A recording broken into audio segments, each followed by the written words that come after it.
በመጪው ከጃንዋሪ 15 ጀምሮ እንግዲህ በዩጋንዳ የሚካሄደውን ሀገራዊ ምርጫ ተከትሎ በውስጣችን ያለውን ስጋትና ጭንቀት ግልጽ ነው። ስለሆነም እንግዲህ ምርጫውን ተከትሎ ሊከሰቱ የሚችሉ ችግሮችን ከግምት ውስጥ በማስገባት ጥንቃቄ ማድረግ ብልህነት ነው እላለሁኝ። እንግዲህ ምንም ችግር እንደማይገጥመን አስባለሁ። ሆኖም ግን ጥንቃቄ ማድረግ አይጎዳም በሚል እንግዲህ ለደህንነታችን ሲባል የሚከተሉትን ነጥቦች በጋራ እንድንተገብር እላለሁኝ። አንደኛ፣ መረጃን በጋራ ማግኘት፣ ዋትስአፕ ግሩፖችን መጠቀም። በዚህ ወቅት እንግዲህ የተሳሳቱ ወሬዎችና ስጋቶች ሊበዙ ስለሚችሉ መረጃዎችን ታማኝ በሆኑ የኮሚኒቲ ዋትስአፕ ግሩፖች በንቃት መከታተል ጥሩ ነው። የኢትዮጵያ ኮሚኒቲ ግሩፕ አለ፣ እንዲሁም የአክስት ሀገር ዩጋንዳ የዋትስአፕ ግሩፕ እና ሌሎችም የምታውቋቸው ታማኝ ግሩፖችን መቀላቀል እና ሌሎችን መጋበዝ ጥሩ ነው። አጠራጣሪ እንቅስቃሴዎች ሲኖሩ ለሌሎች ወገኖቻችን መረጃውን በማጋራት መደጋገፍም ከኛ ይጠበቃል። ሁለተኛ ደግሞ እንግዲህ ከፖለቲካዊ እንቅስቃሴዎች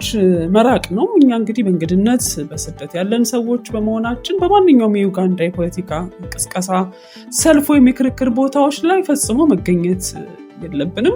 በምርጫ ዕለትና ውጤት በሚገለጽባቸው ቀናት እንግዲህ እንቅስቃሴዎቻችን ገድበን በቤት ውስጥ መቆየት ብንችል ይመረጣል። ሶስተኛ፣ መሰረታዊ ነገሮችን ማሟላት ነው። በምርጫው ሰሞን እንግዲህ ሱቆች ሊዘጉና ትራንስፖርት ሊስተጓጎል ከቻለ ምግብ፣ ውሃ፣ የህፃናት ወተትና አስፈላጊ መድኃኒቶችን ለተወሰኑ ቀናት የሚበቁትን ያህል አስቀድመን እናዘጋጅ። ስልካችን ላይ በቂ ካርድ፣ ኤሌክትሪክ ያካ መኖሩን ማረጋገጥም ይጠበቅብናል ማለት ነው። አራተኛ፣ ህጋዊ ሰነዶቻችንን መያዝ ነው።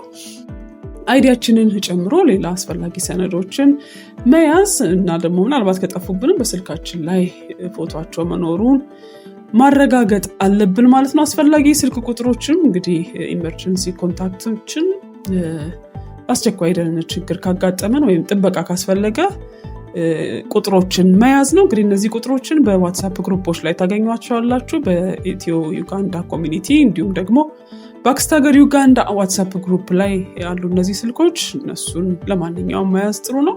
ሁላችንም እንግዲህ አንዳችን ለሌላችን አይንና ጆሮ እንሁን ነው መልክቴ። በሰላም ወተን እንግዲህ በሰላም እንድንገባ መረጋጋትና ጥንቃቄ ከሁሉ በላይ አስፈላጊ ነው። እግዚአብሔር ሁላችንንም ይጠብቀን።